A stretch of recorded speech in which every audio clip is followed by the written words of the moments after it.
Kasi actually, naisip ko sa atin, Sabrina. Ay, hindi. Actually, ang ganda ng magkagrupo ako, siya kaya kasi sa akin. Wala ko pala. Hindi, pero nalala ko na namimili tayo ng Sabrina. Yes, randomly.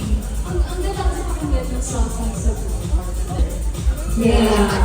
Yeah, tsaka, yun din yung ako for papers na yung pala realize sa ako din. So, totoo. Yeah.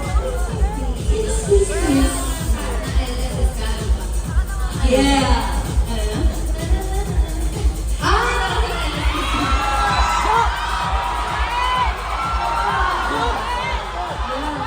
Good example ako ulit. Kinakakala talaga yan out of nowhere. Bigla na lang siya. Feeling ko sa utak eh. Biglang gano'n siya. Yeah. And, okay, hindi kami sila sa K-pop. Nalilagay-pop kami, perform namin for the first time sa ibang bansa. Yung cherry on top. Aside sa cast namin, lagyan din namin yung high. Grabe talaga. Alam nyo, hindi nyo alam siya. Alam nyo, kung nabit namin sila, feeling ko pagka-uwi namin, nagpapalaging ko na sila talaga.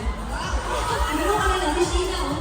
Tishina, pinabi talaga to. Hindi talaga ako siya. May magkatabi kasi kami sa bed nun, tapos nakatulala ako na, sabi ko, talaga ba nangyari yun? Parang kayo, kung uwi kayo, makipil nyo rin yun. Ano